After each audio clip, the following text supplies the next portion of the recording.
Hi everybody. On behalf of the Arts House, Tammy and Ethos Books, I wish to welcome you to this launch of this book, when the Bough Breaks. I always could not pronounce that word until Tammy taught me. Bough Breaks. Right? Okay, I'm going to, because we don't have much time, so I'm going to swing right into the launch. And so I will just let Tammy talk a little bit about the book and introduce Audrey as well as Irvine. It's wonderful to see so many familiar faces, and a few people I've not met. I hope I get to say hello to you after the show. I'm Tammy Wong. This is my ex-boss, Aubrey Miller.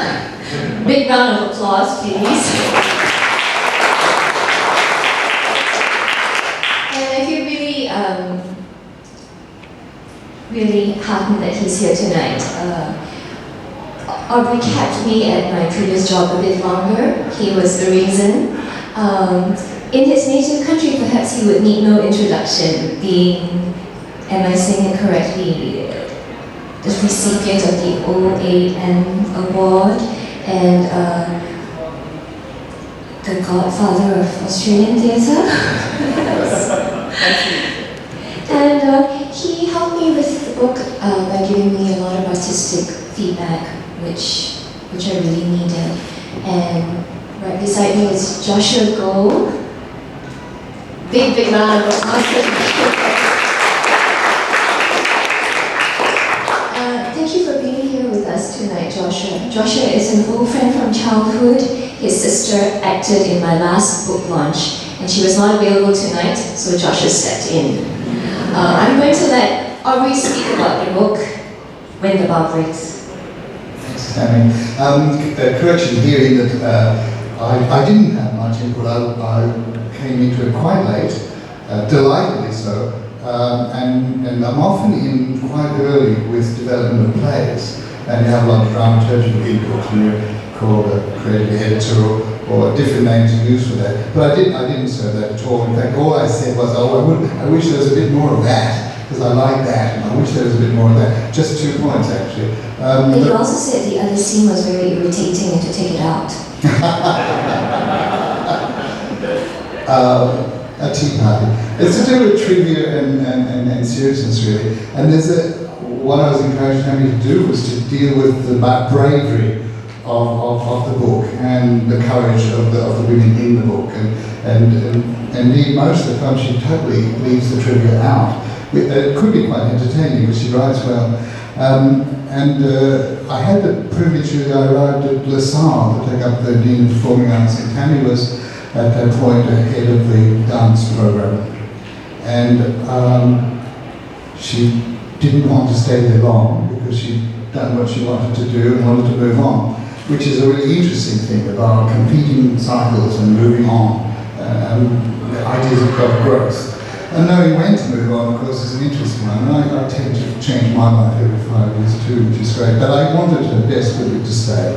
Not just because I wanted to work with her, but because I also really loved her aesthetic and her values and the way she cared about other people. So apart from being a great person to work with. So I was so interested that she's writing. And she's writing a play too. And she's actually done some acting. So there's a lot of things. You probably know more about Tammy's history, but you will find it, and what is valuable about the book is there's a lot of, there's quite a considerable paragraph on most of her major works, and she explains a little bit about her process in there. But it's not really a dance book. It's quite difficult to explain. It's quite lovely to talk about this word bow, because we do take a bow. And there's a wonderful image here at the front, a symbol called Alone, which is a reaction to the September 11th disasters in the States, which we're still living with, of course. All that, the follow-on, the wake of that is still with us. And I think, of course, the wake of World War II is also still with us. And I feel it more in Singapore than I did in Australia, of course. But I was caught up with, I had uncles that were killed during the war, and I grew up with war stories, and I had some great friends who were prisoners of the war. So I was really interested when when Tammy told me that she was going to write about her meeting with Elizabeth Choy, who was only known to me through this one particular episode, but I've since read a little bit more. So I won't repeat what I'm saying in the foreword, but I did want to actually talk a little bit about some key aspects. Could you keep your finger in place? I'm going to read an extract from here for you in a minute. But my interest, of course, is art and life. So I've spent my life in art, and through art, I've actually learned an awful lot about life. And I've also come to describe it as the art, as quality, the thing that we do with life to give it quality. And I think that all the cultural things we do, be it eating or seeing friends and doing social things like restaurants and shopping, is a cultural thing. It's what we do with our lives. And so in the heart of this book is the value of life. And you have really, essentially, although Elizabeth Choy was quite old when Tammy met her, and this is a factual book. This is a biography in some ways. But it really deals with the meeting between Tammy and Elizabeth Choy, who she met towards the end of her life. And that is an extraordinary thing, that these two amazing women actually met. And she doesn't give away too many secrets. I think the fact I love about the book is that there is more to be found in both these women. And there are future things. It sends you off reading in many directions afterwards. But these two women did meet, and I love the fact that Elizabeth Choy and her husband actually had suffered a great deal of hardship. Sukchin. Audience is nodding. Massacres, which I think we're still suffering from here, and indeed we've still got that going on. I'm just back from Japan, where there was another play about the war. I've got a lot of friends in Japan making plays about the war, trying to get an apology, and knowing that the apology is well and truly overdue. I've got Chinese friends when I go to China, they all say, "Why are you going to Japan?" I get caught in the middle of it. But a lot of it is to do with telling the truth. One of the things that we have to face is what we do as human beings to each other. And there is no horror in this. There's what you imagine, but there's no horror in this book when the bough breaks. The fact is that neither women actually broke. The bough might have broken, but the women didn't break. The cradles did not get smashed. Because she and her husband did not give away a single word when they're asking to name names. And I think it is an extraordinary thing. We know about torture. In fact, I know now a lot about torture. And some of the torture I thought was Japanese was actually invented by the Americans, who took it into the Philippines, and they got it from the Chinese in the first place. And it's quite complicated. Some of the things that we thought were only to do with World War II are actually older than that. But the mind can't quite cope in this day and age with what it might have been like. But the worst one is not just enduring the pain, the worst is actually to be tortured in front of your husband or tortured in front of your wife. Or watch your partner being tortured. I can't even imagine how that is. But Elizabeth Choy and her husband didn't give away a single name. So this, to me, is an extraordinary thing. Because most people do give names under torture. They just say anything, and they're known to say, "I just give them anything you can't, just to get rid of the pain." That aside, it shows that there is great love for the people that they protected. I mean, they didn't even know what heroes they were, because they were just helping relieve a lot of the problems of changing and smuggling parts and food and things. Some of it were radios, of course, which was the thing that used to drive the Japanese spare, anything to do with a radio. They often didn't know the difference as to whether you could transmit on it. But basically, radios were just used for listening to keep up with the news. But the Japanese thought that we were transmitting the prisoners of war, saying, "But we couldn't possibly have transmitted." They just wanted to keep the news, hear the news from. And Even the Japanese often didn't know what the news was. It's a fascinating world, and it's right here. I mean, I come across it. I'm really terribly interested in it, and I love the whole, the courage. I think what the Chinese people in particular went through here is quite extraordinary. I don't think the British repaid it in any honourable way. I don't think that they pursued the right people in terms of the trials, which happened right there in the Victoria Theatre. I mean, it's so fascinating to be in the middle of history here in Singapore.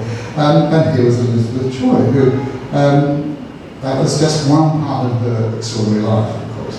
And it is interesting that Tammy sought her out at a time of great difficulty for Tammy, which also corresponds with the other fanatics, the contemporary fanatics, in terms of what happened in the Twin Towers in New York when Tammy was there.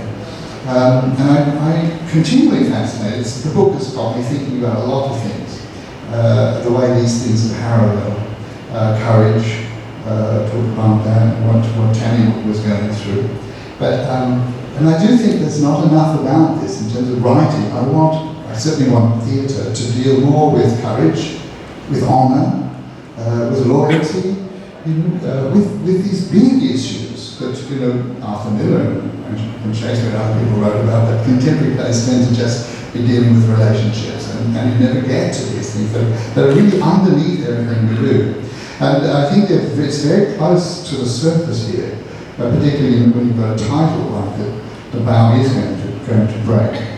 I wanted to just make reference to that in terms of life and loving life, and the fact that Elizabeth was protecting life when she was protecting other people's life. I always think it's best expressed in colour and movement.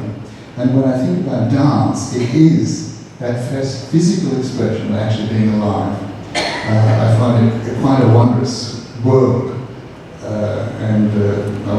We were both at Cathedral the other night, being transported. The concept of elevating, defying gravity and all that stuff always excites me a lot. But in fact, when you look at the Matisse dance, etc., there is something quite ancient about it. We now believe that it came before storytelling, and storytelling is as ancient as it gets. But dance and two people clicking out a rhythm and somebody actually starting to move is so ancient and so absolutely wonderful. And I think that's what I want to draw your attention to with the book, because it does take you into the world of Tammy Wong's dance and Tammy's particular aesthetic. I'm a great admirer of, and her life, how she got herself a dance education and forged her way in America. And a lot of encourage there. So with character, is everything, isn't it? Character in a human being. When we try to define character, when we try to write character, what is it we look at? We look at what people do, we look at what they say, we look at what they feel, their emotions, etc. But what is really interesting is their quality. And it's an interesting one to think about, a series of qualities. And I often say to my writing students, you see the characters on the side of the angels or on the side of the devils. And there'll be some aspects of us that are on the side of the devils and some aspects of us that are on the side of the angels. These two women come across as beautiful angels. What we don't get taken to is later, the next book, it must be, when Tammy actually starts riding horses, and that's a different dance of its own. But I'm heated at that because Elizabeth Choy also did some amazing things which are referred to a little bit in the book, and areas of her individuality, personality that we don't really know about. So there's nothing about the long-suffering martyrdom, there's nothing about a sense of being special or heroic, special heroines. They're both very ordinary people, and I celebrate ordinariness, because in every ordinary person there is always something very special. Behind it, I think, are two extraordinary. I think it's another book, but I want the book about Elizabeth's mother and about Tammy's mother, because they're hinted at right through. Both mothers are there. Have a search for the mothers, and they're terribly interesting. My brother's sitting in the audience. He just came from a visit to the mother. I want a book about the mother. I want a book about the mother. And I do draw your attention because they are both really interesting, and I think you don't have interesting women without interesting mothers. Interesting daughters become from interesting mothers. And I'm going to read a little bit from it. It has a little bit about Tammy's mother in it. There's a chapter quite right in the centre of the book, actually, dealing with when Tammy's in New York and dealing with the most expensive city in the world. I think she says at the time the most frightening thing about New York when I finally arrived there in the early 1990s was the sheer cost of living. It's still pretty staggering, but of course we're talking about a young girl who just wants to dance and has a dream, which is heaven, isn't it? It's just like a movie, Tammy. And we were talking about cliches earlier. In some ways, it is. But what is interesting is the way the individuals actually deal with those sorts of things. I should tell you also that before going to New York, she was in Los Angeles for a while, where she met a Japanese man and a student and his family, and picked up some Japanese, which is sort of important to this little bit I'm about to read to you. So this is a section, a chapter extracted from a chapter titled Tammy, subtitled New York, New York, and it's an extract from When the Bough Breaks. There was one moment in my dance life that I truly felt afraid. I felt helpless and had exhausted every avenue. I thought I had come prepared, but $5,000 was really not an adequate amount. Worse, it was diminishing too quickly for my liking. There was a payphone on Broadway near St. Mark's Place, around the bend from Barnes & Noble's bookstore. I called my mother from there. I was that desperate. I called her Colette.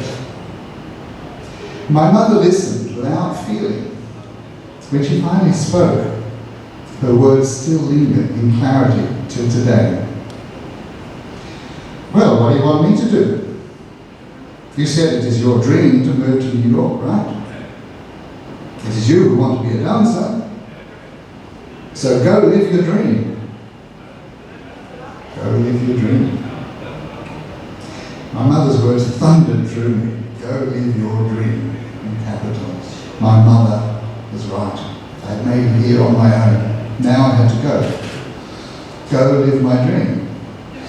I hung up the phone and sighed, straightening my shoulders. I realized I could not even envisage an alternative to dance in New York City. I had come this far. I was running out of money. I would just have to sort this situation out on my own. I walked away, all anxiety and doubt. I collected myself and kept walking. On 6th Street, I passed the block of Indian restaurants, nestled along a tree-lined street. I could smell curry and spices in the air. I thought if these Indian immigrants could come all the way here and make it work, surely I had no excuse. I was in New York City. I was 23 years old. What was there to fear? I was going to live my dream.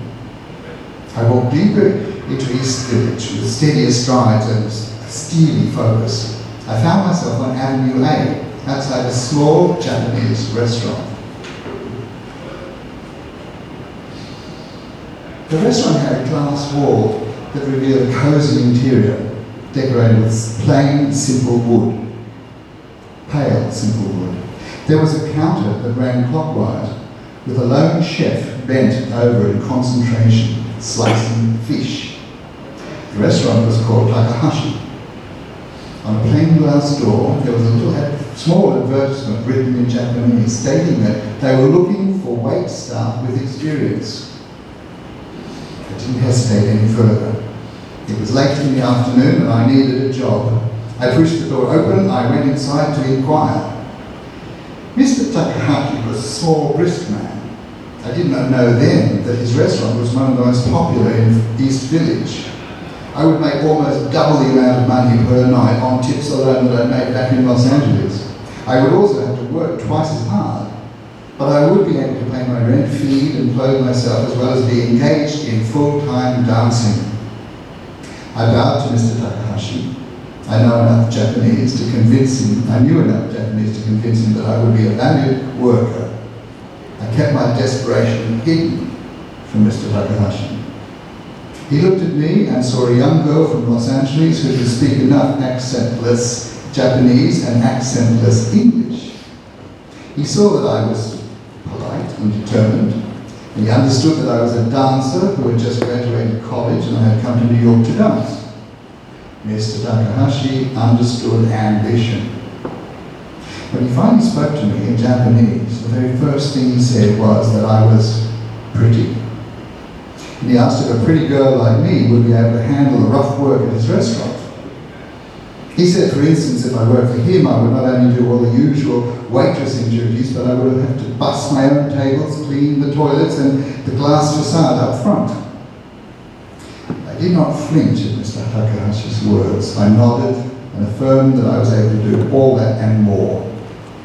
I told him that in Los Angeles, Mrs. Nakamura had even entrusted me with hosting and taking care of the monies earned at the restaurant on certain nights. Mr. Takahashi said something. So I acted concealing my truest feelings and spoke in an economical manner. He hired me and I began to work the very next night. Thanks, Tammy. Thank you.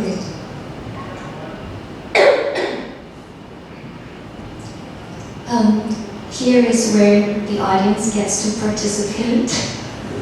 So if you have a question that you're dying to ask.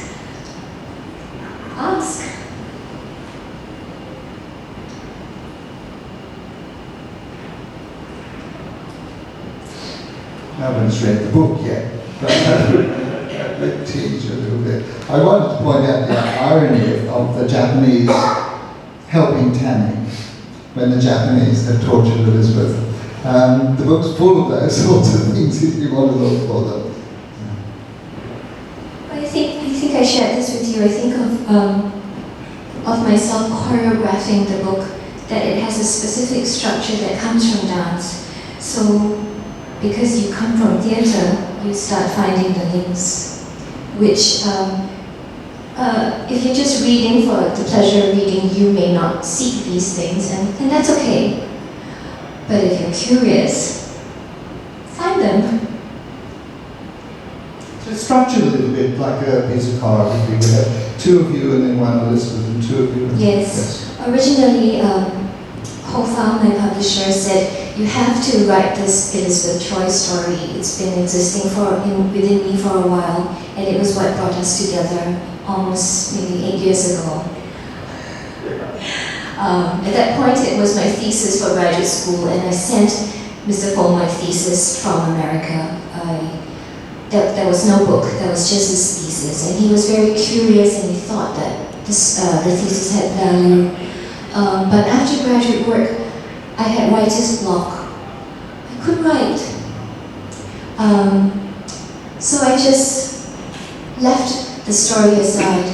And then when I decided to leave LaSalle to do my own work again, it coincided with my grandmother falling sick. So my grandmother's illness prompted another story, which was the first book, A is for Achar, L is for Love. And that was quite well received. And after that, Ms. Fong said, well, why don't you do the Elizabeth Choy story now? And then he also said to me, you know, Tammy, normal people don't grow up becoming dancers, especially here in Singapore. And he also said, if you don't mind me saying, for my generation, it's not a very respectful kind of profession. And he said, why don't you talk about your dance life, and why don't you write about dance? So I said, okay. So I think, and correct me if I'm wrong, Ho Fang, he thought there was going to be the Tammy trilogy, the Elizabeth Choy story, the grandmother story, and the Tammy the dancer story. But when I went away to write, I I thought I would just surprise him, that I would link both the Elizabeth story with my dance story and create When the Bough Breaks, which is what I did. Did the title come early? The title came very early because it was the name of my thesis, When the Bough Breaks. I don't think it's necessarily an original title. We are all familiar with the lullaby and the rhyme, but it just captured to me the essence of our human frailty, and that we break and yet we do not, and that there is a sense of falling, but as a dancer, I like flight. And we all sort of, when I was younger, it was always, what were you doing when we heard about Kennedy's assassination? Now it's, what were you doing when 9/11 happened? So that's the parallel here of the thing that almost broke you. Do you want to talk a little bit about 9/11? I think maybe the question you may have is why I went in search of Elizabeth Choy. And for those of us who are not familiar with Elizabeth Choy, she is Singapore's beloved war heroine, and her picture is literally on the wall, beyond this wall, outside on the corridor. 2011, between 1998 and 2002, I ran the non-profit dance company, Tammy L Wong Dance Company. And quoting an old newspaper article, they talked about my meteoric rise, and it my dance pursuits coincided with Singapore remaking and rebranding itself as a global city for the arts, and sometimes I photograph well in the correct light, so my pictures of me jumping around became used in the rebranding and remaking of the city. And I think I was just at the right place at the right time that my dance work received immense support. So here I am, I'm 28 years old in 1998. I'm newly married to my dear arts patron. And I'm a young mother. My daughter in 1998 was 2 years old. So everything seemed so possible that finally I'm back in Singapore and I'm going to do something about my art in Singapore. And I think a lot of us artists, we like to make a difference.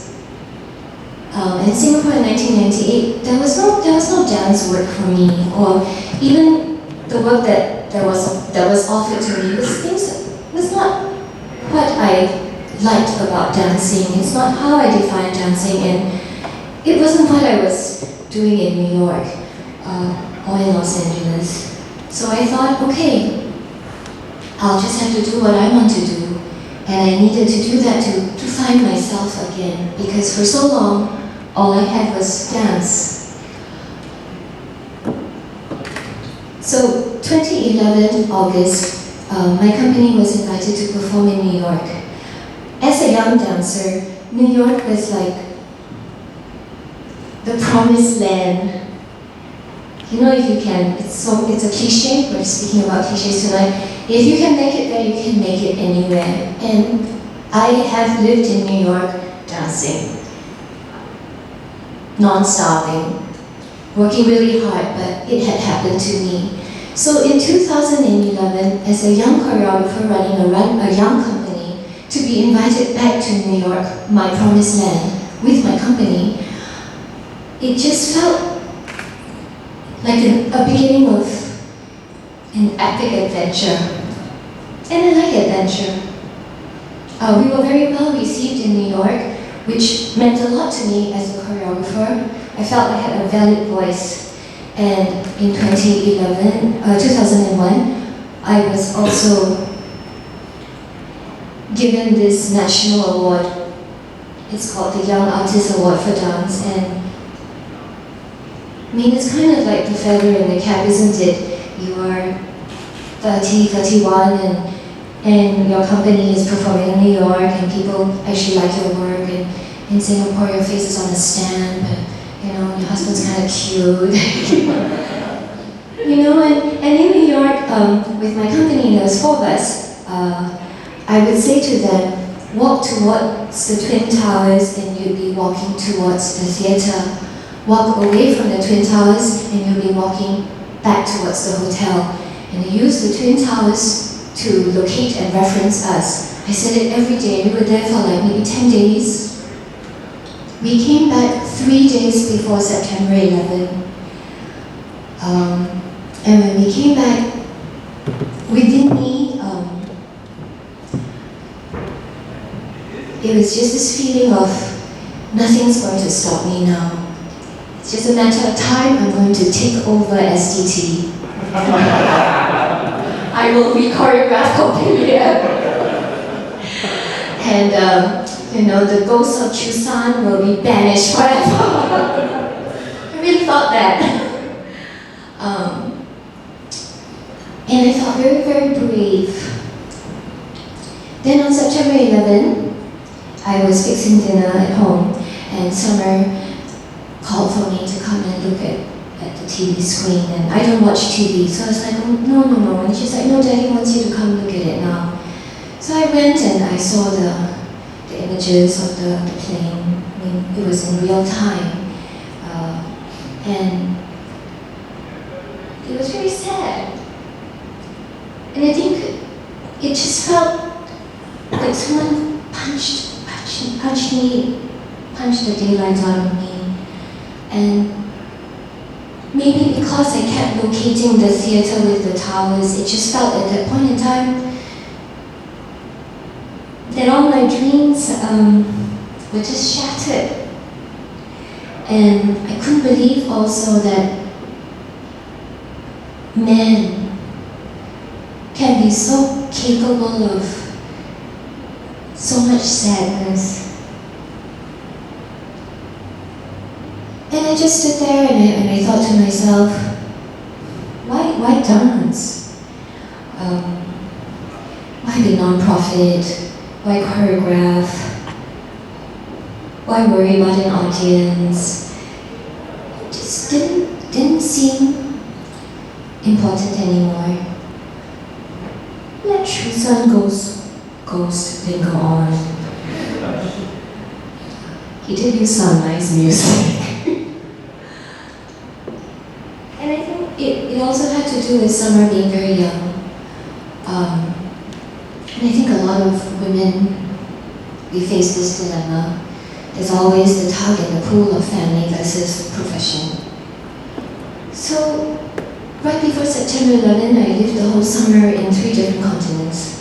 For what? For dance. I was in New York, I was in Vienna, and then I was back in Asia, and I was, you know, and I was not home. And that bothered me a lot.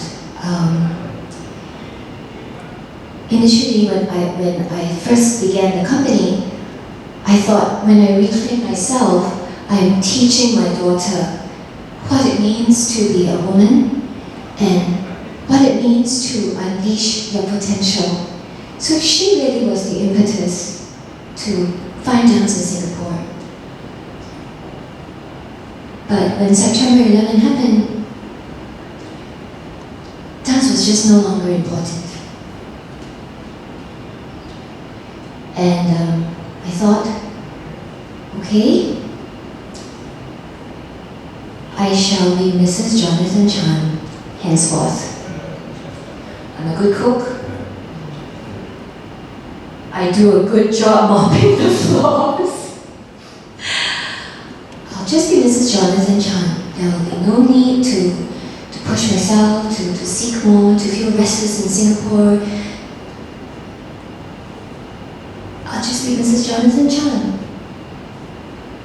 And then I got this shiny trophy, and I remember being interviewed by all the press, and it's okay if you don't remember the press, because people don't really care about arts in Singapore. And I just remember saying, oh, this is a validation of, an affirmation of my choices. And I think that the National Arts Council thought that it meant it would spur me on and make more mature work. But within me, it was an affirmation of letting Tammy go. And so I spent 2001 to 2002 wrapping up my company and giving back arts funding, arts housing, and saying no to a lot of things. Career suicide perhaps, but sometimes you just have to say no. And then I found I couldn't function as Mrs. Jonathan Chan. So Mr. Jonathan Chan said, well, you got this award and it comes with $10,000. You're supposed to use the money. Why don't you apply to graduate school with the money? You just might get a graduate education on a silver platter. Mr. Jonathan Chan said that.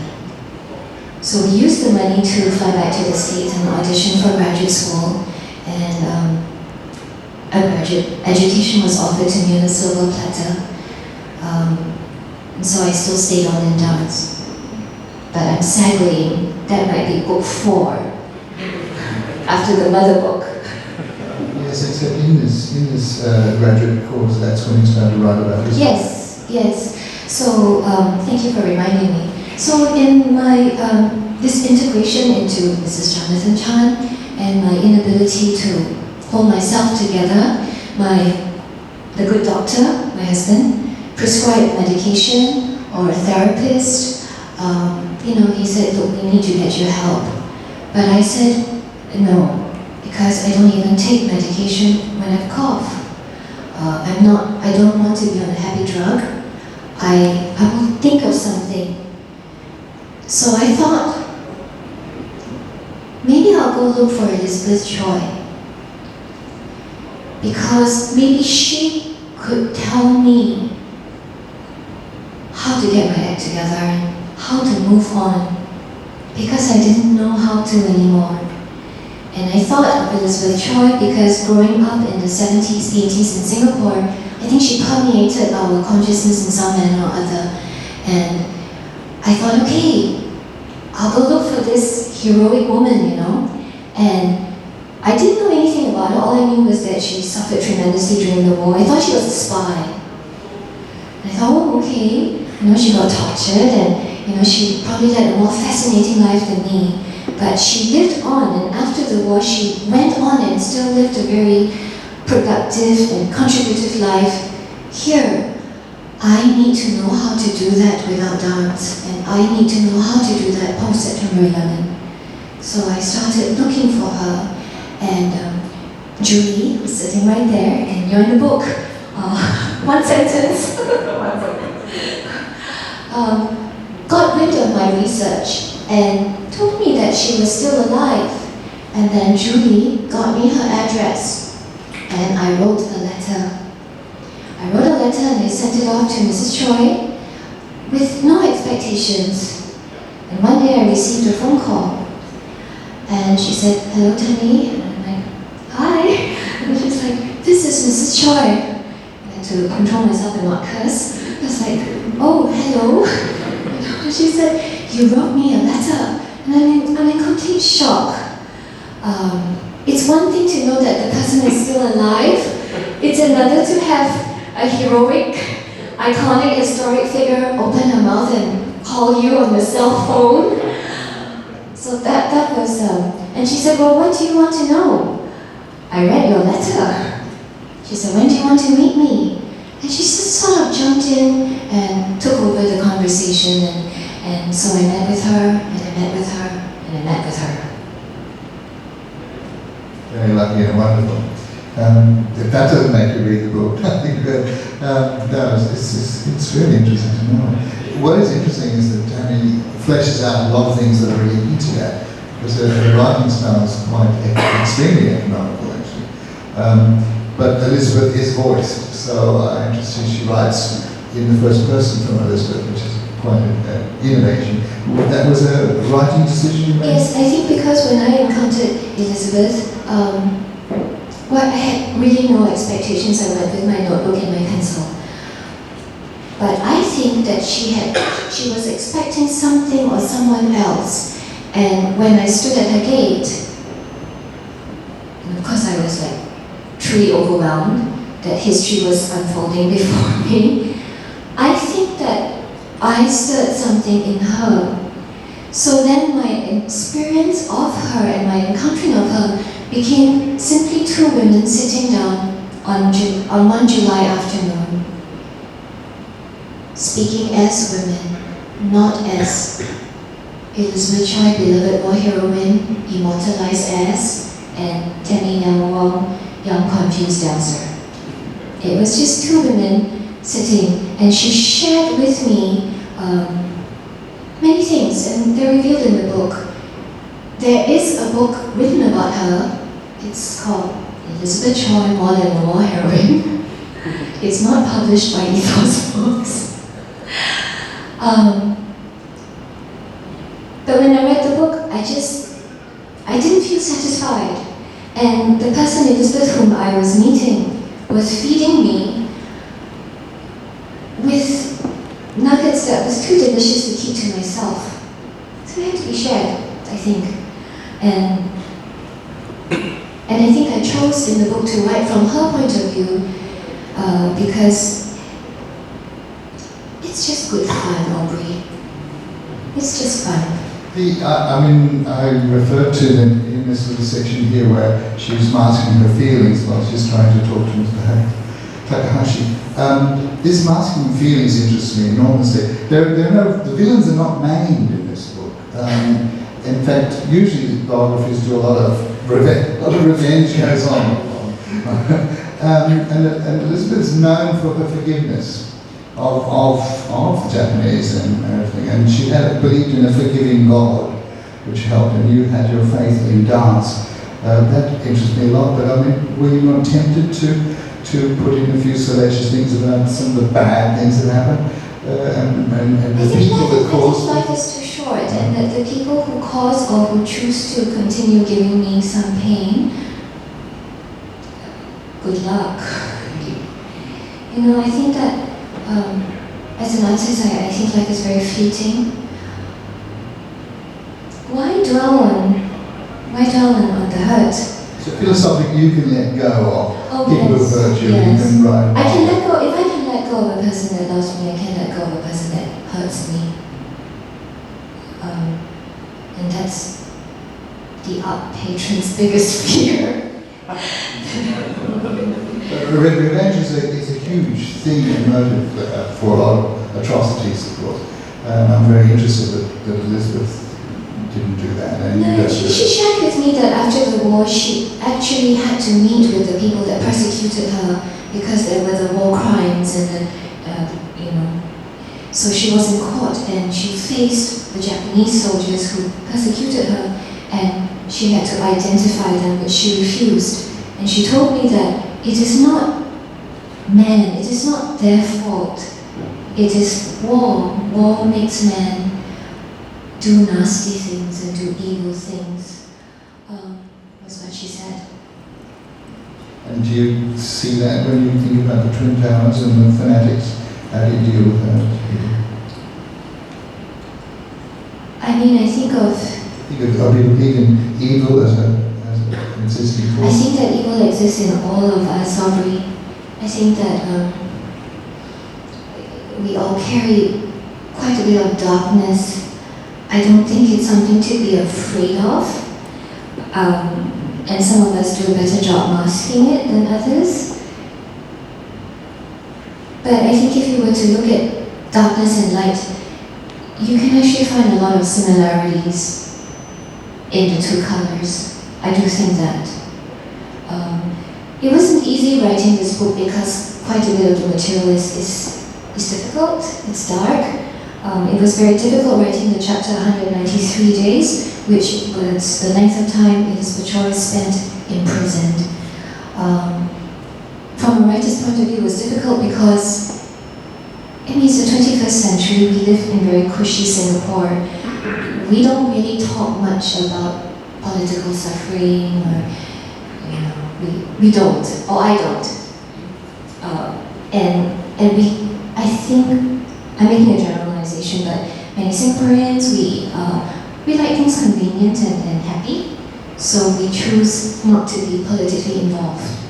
But there is stoicism, and there actually is courage to bring merit here, which I admire. Yes, in a different shade, I think. So as a writer, it was like, well, I mean, why am I going to write a rose? Why do I talk about the rose? How is it interesting for the reader? Can the reader identify with being electrocuted, being tortured?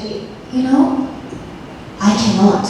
So if I cannot identify with the feelings of physical torture, how then do I write in a convincing manner? That was one challenge.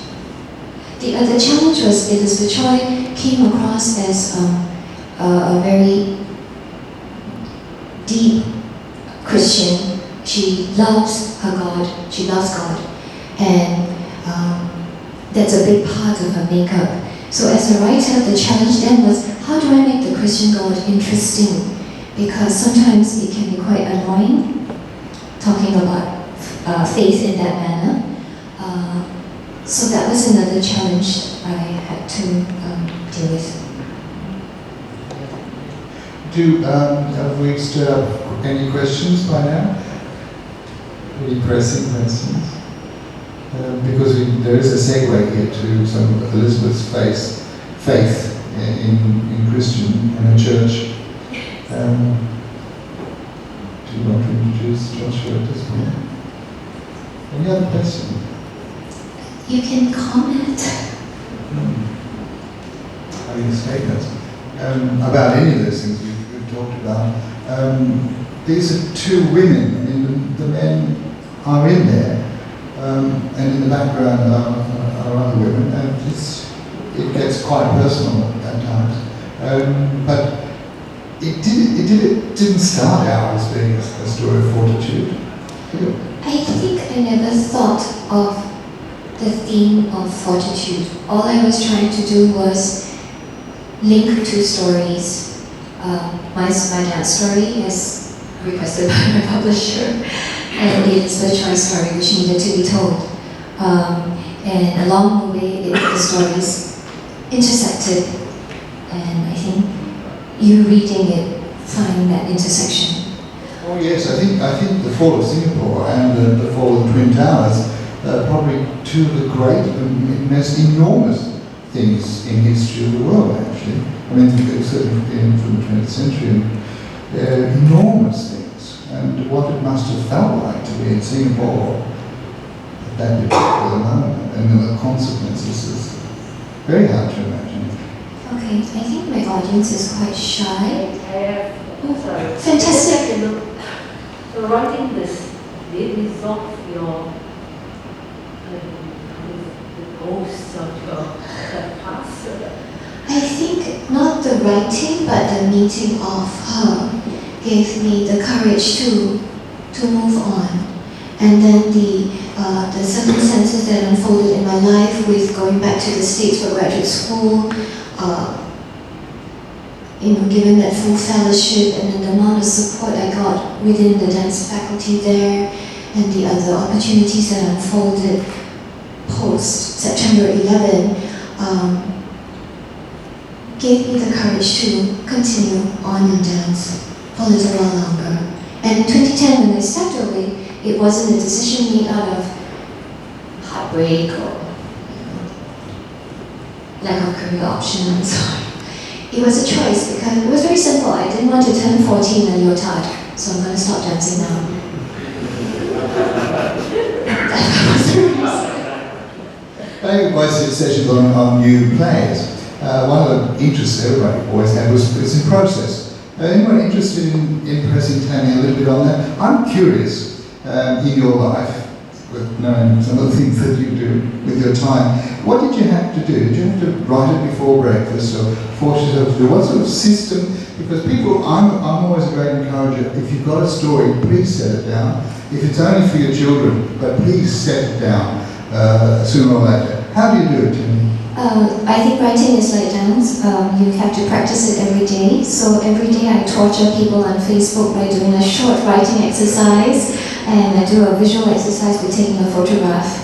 And that's my daily writing practice. To write the book, I have to go away and lock myself up in a room.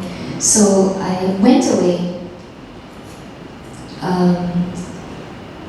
My husband is laughing. No, and it's interesting because I used to always have to try to raise commissions mainly for women, because men are selfish by nature, and they will take the time, and everybody else has to pick it up. But women don't selfishly take the time, so I always had to find a way to pay the women to take the time, otherwise it wouldn't happen, and we wouldn't have any plays written by women. So I went away for 2 weeks. The first trip I went away for a week, and I have a system. I change. I wear a costume. I put on my thinking pants and a pretty blouse, and I do my hair and do my mascara, and I sit with my laptop and I write right through the whole day. Okay, so it's typed. You're typing. It's typing. I may write notes in my notebook. And everything is spread out in front of me, and then by 10 p.m. I need a glass of wine. So what time do you start in the morning?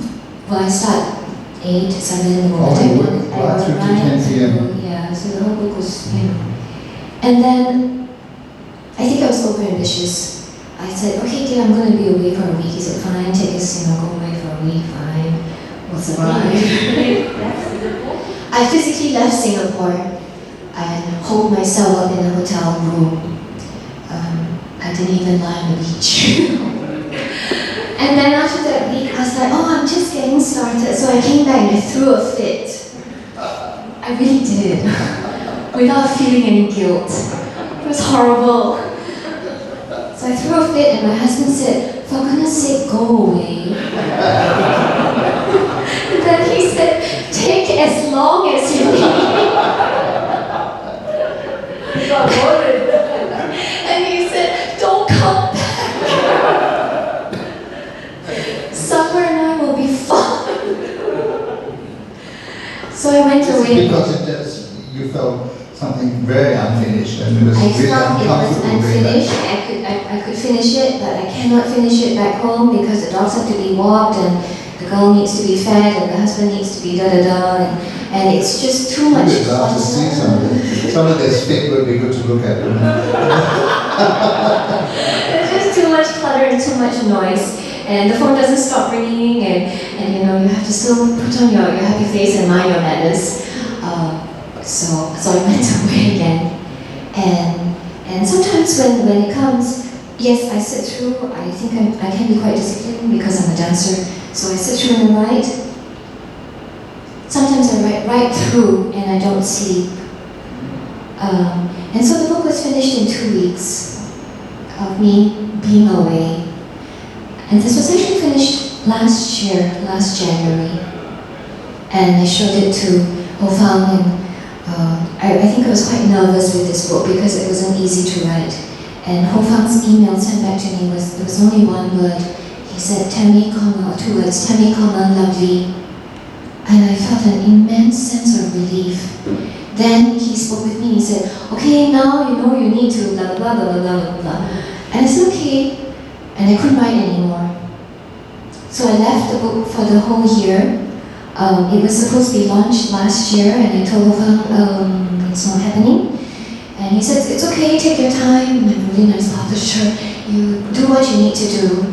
And then we agreed that it would be published this year. And then about a month ago, I sent it to you, and you told me what irritated you about it, and why is this, and what do you mean, and where is that, and where's the, And I thought, gosh, Aubrey, I mean, if I bothered to share it with you, and that you gave me so much feedback, I need to go away again to rewrite it.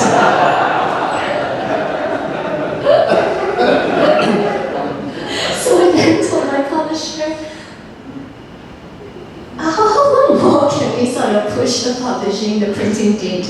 And Eddie at the back said, okay, March, da-da-da, it's the Arts House anniversary, you are the feature writer. I said, okay. The deadline was good. Yes, and that's fine. So I just said, okay, I'm going away. And three weekends ago, I went away for the weekend. I physically stayed in Singapore. I locked myself up in a hotel room and with my dog and wrote. And then my dog was a distraction, so the good doctor came to take him away. So I could write. And then after that weekend, 3 weekends ago, I then sent everything to Ethos on Monday. So it's done. Did you select the photographs yourself, the images? How did you do that? Actually, it was a suggestion from the publisher. They said, the dance book would be nice to have some pictures. And I said, oh goodness, it's in archives, meaning a box right at the bottom of a pile of box that John is going to have to unearth. And I said, okay, I'll have a look. And we found some things and we shared them with the publisher, and they picked what they liked. And this is the cover image is the cover is of a dance called Alone. It's a 3-minute dance that I made post September 11, performed later, I think later in September. It was done in 2001. It was my response to September 11. I needed to make something to just to feel a bit freer.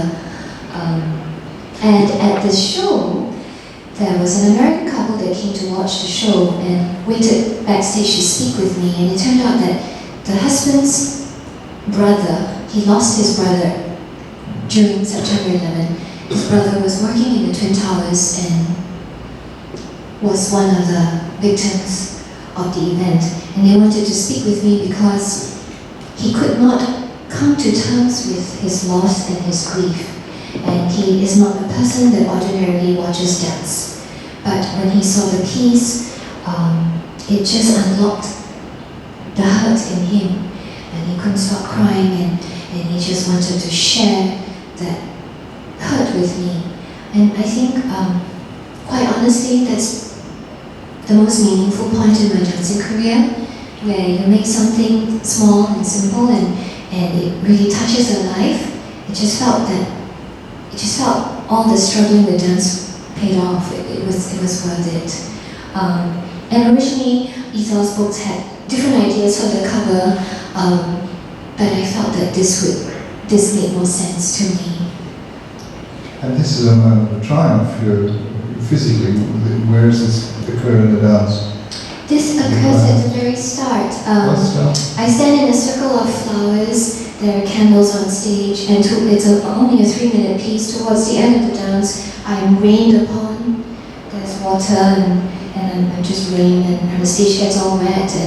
And she, who's sitting up front, comes in to do the next section, the duet section. And it was an interesting dance because you're trying to be honest and unearth that place in you where you feel vulnerable and hurt and still feel strong. But professionally, you need to step out of that emotional state and be careful not to slip on the wet stage floor, burn your costume by the candlelight. It's an interesting piece to do. Well, it's a great tension between a title that says when the bough breaks, that the image of the woman is everything but broken.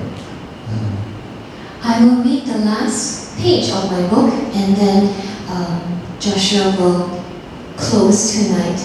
And I'm only rushing this because I think we've all been patient enough. Right? So in the last section, Elizabeth sees me. I wonder if the dancer believes in God or goes to church. I will ask her that. I see a slight figure clad in jeans and a pink blouse. She is now standing at my gate. We are both looking at each other, searching. Who does she remind me of?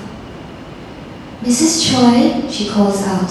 Her voice is thick with emotion. Hello, Mrs. Choy? Young dancer, I know why you have come. I will tell you things you do not know yet and may never live to experience. I will tell you about my days in England. I will show you the photograph of myself as a model. I will tell you that many people who saw me also wondered if I danced, because once I walked just like you. I will tell you, young dancer, about the 193 days. You will not ask me unlike all the others who have come, but I will tell you because I know you will feel what I have endured. Your face is too open. I will see you cry when I talk about the punishments inflicted on me. You will sit very stationary, unmoving, but all of you will be poised, alert, listening to me. I will tell you, young dancer, about my dictionary earned. I will tell you what it was like to say goodbye to my mother whom I loved so much. I know you will understand why I tell you these things. Your mother, you will tell me, is also far away. But you know she loves you with a ferocity that only a mother is capable of, in spite of her unuttered regrets. When you leave today, you will feel less shy around me. I will hold you and feel you hold me back. Your hands are large for a girl your size. I see that your shoulders have breadth. I can feel your physical strength as you lean into me.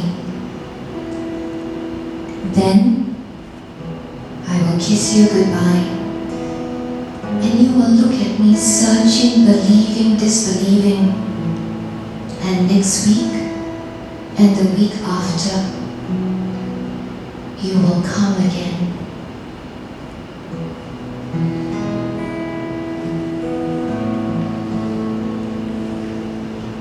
On a hill far away stood an old rugged cross, the emblem of suffering and shame. How I love that old cross was the reason for the world of lost sinners was slain. So I'll cherish the old rugged cross, for his trophies at last I lay down. I will cling to the old rugged cross and exchange it someday for a crown.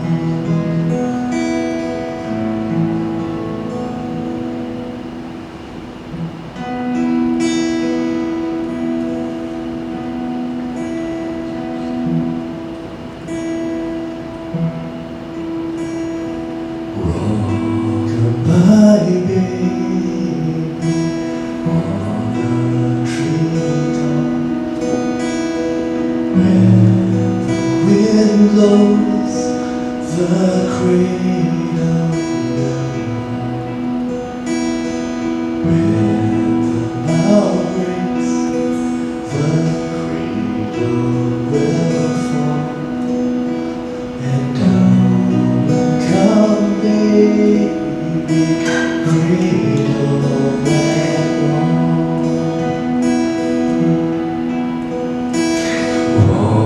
Rock-a-bye, baby, on a treetop. When the wind blows, the cradle will.